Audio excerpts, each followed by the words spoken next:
Imagine a tree so incredibly stubborn that it actually thrives during droughts that literally kill off every single other crop around it. Oh, yeah. It's wild. When everything else turns brown, this thing just keeps going. Right. In some parts of the world, they literally call it the never die tree.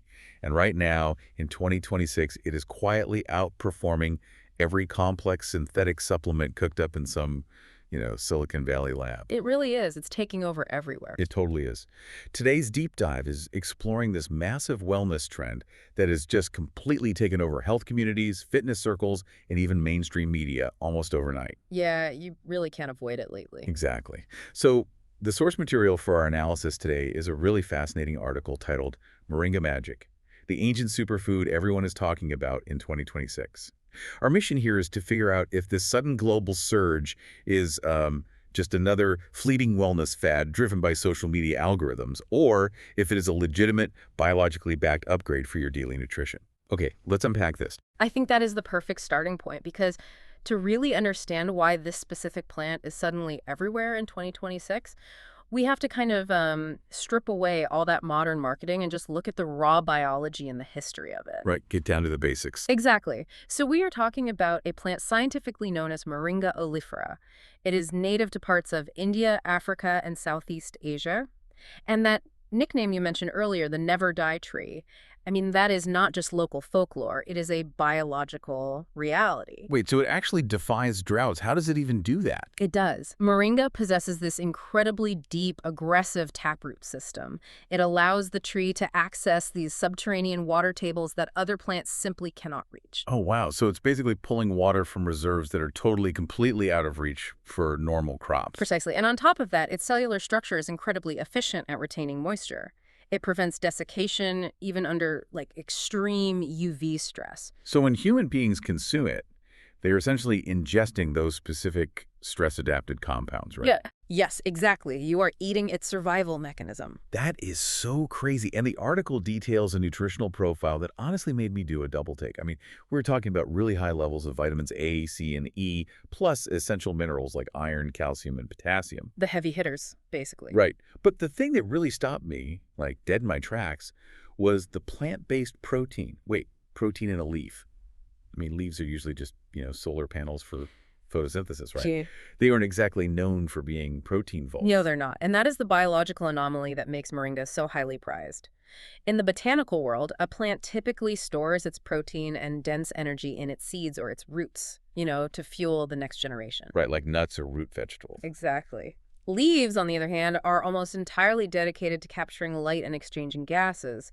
So for a tree to dedicate its biological resources to storing all 9 essential amino acids, which are the building blocks of protein inside its leaves, it's incredibly rare. That is wild. So instead of just getting metabolic catalysts, which is what vitamins and minerals basically are, you are also getting the literal structural material required for tissue repair, all from a single leaf. That completely brings up this botanical Swiss Army knife analogy for me. Oh, I like that. Yeah.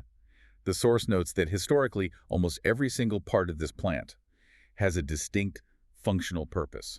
I mean, you have the leaves for the vitamins and protein, obviously. Sure. But then the pods are cooked as vegetables, the seeds are pressed for oil, or get this, even used to purify water. And then the roots have all these medicinal applications. It's basically a zero-waste plant. It is. It is astonishing that a single organism can be utilized in so many vastly different ways depending on what the local population actually needs at that time. And what's fascinating here is how that unparalleled biological utility translates directly into its historical reputation, particularly in ancient Indian medicine, which is known as Ayurveda. Right, Ayurveda, we hear about that a lot in wellness spaces now. We do. And in the Ayurvedic tradition, the whole approach to human health is entirely different from our modern Western model. Ayurveda doesn't look for a single chemical to suppress a single symptom, like taking an aspirin for a headache. It's more holistic, right? Exactly. It seeks to balance the entire physiological system. Traditional texts document moringa being used to boost systemic energy, optimize digestion, and really fortify immunity. But they weren't taking it as a supplement back then, were they? No, not at all. They weren't extracting it into a pill. They were incorporating it into their daily lives through moringa leaf curries and steeped teas.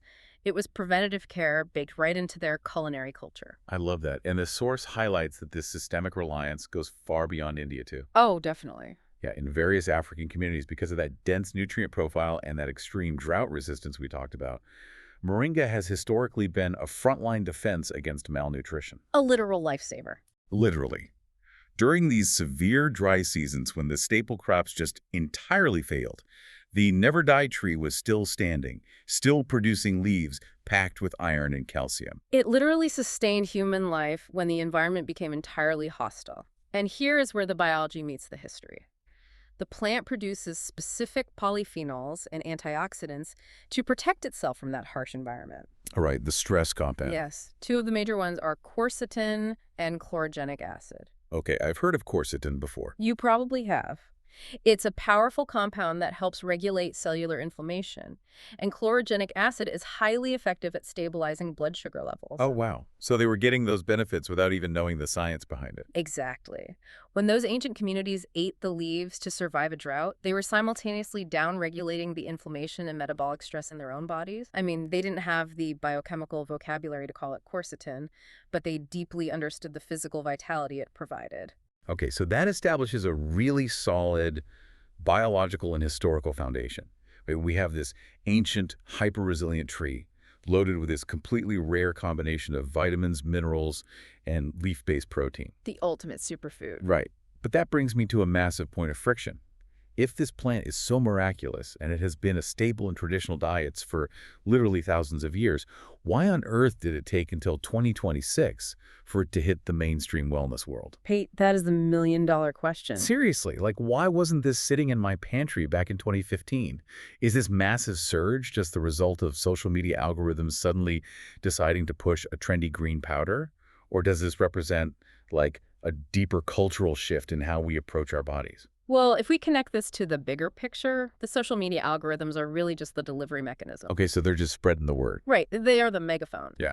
But the message itself is resonating because it perfectly intersects with a massive cultural shift in how we approach our bodies in 2026.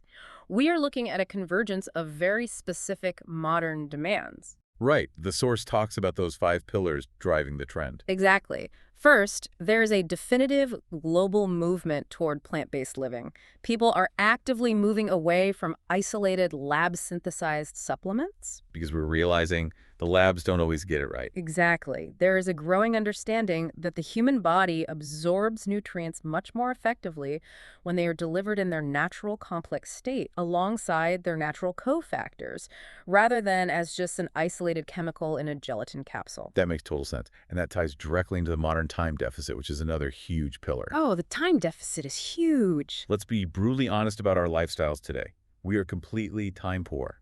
Between remote work demands, side hustles, constant digital connectivity, nobody has 3 hours to forage, source, and prepare a perfectly balanced, nutrient-dense meal from scratch every single day. It's just not realistic for most of us. No, it's not. We require maximum nutritional density in the absolute minimum amount of time. Which is exactly why a plant that packs a complete nutritional profile into a single leaf suddenly becomes incredibly relevant to, say, a busy urban executive, not just an ancient Ayurvedic practitioner. It bridges the gap. Yes, we are trying to bridge the gap between our high-stress modern environments and our evolutionary biological needs. We want the holistic preventative health benefits that our ancestors enjoyed.